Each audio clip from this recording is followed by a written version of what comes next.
Mike Rogers, Chairman of the House Intelligence Committee. I'd like to play for you now a clip from the president. This is today, a comment he made at the NATO convention in Wales, in Cardiff, Wales. Clip number 1. Objective is clear, and that is to degrade and destroy ISIL so that it's no longer a threat, not just to Iraq, but also to the region and to the United States. In order for us to accomplish that, the first phase has been to make sure we've got an Iraqi government that's in place and that we are blunting the momentum that ISIL was carrying out. And the airstrikes have done that. Now, Mike Rogers, the president is basically, and I could have played this longer, that was about a 25-second clip, but he goes on and he mainly talks about Iraq.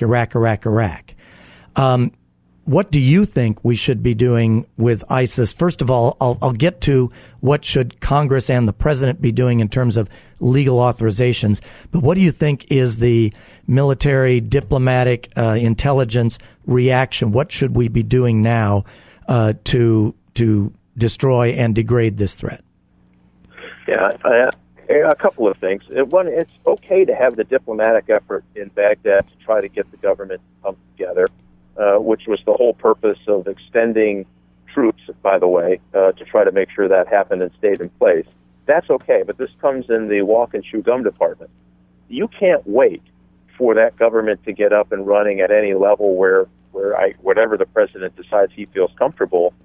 When we know that they're recruiting, when we know that they have access to these individuals, when we know that they're raising money, some believe it's to the excess of $1 million a day. This is a terrorist organization with cash, with training, with resources, with time, and with space. You have to disrupt that.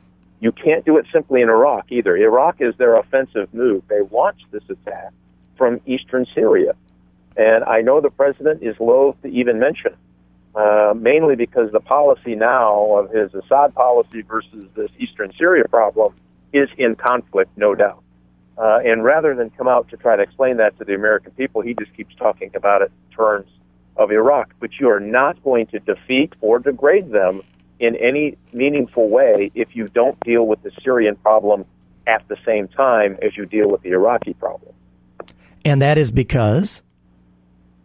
That's where their headquarters. This is where their logistics are. This is where a lot of their oil revenue comes from.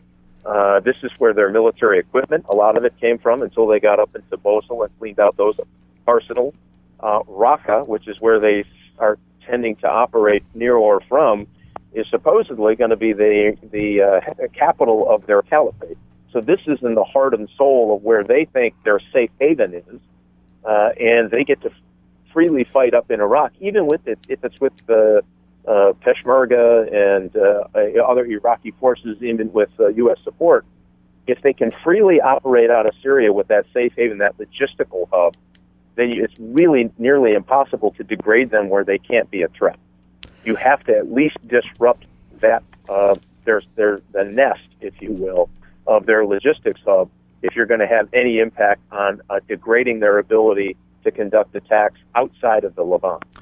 You and I are going to be in Washington on Monday, and we'll see each other, and we don't know what the president's going to do, but in the final roughly 30, 40 seconds we have here, what should the House, what should we in Congress do to move this issue forward next week?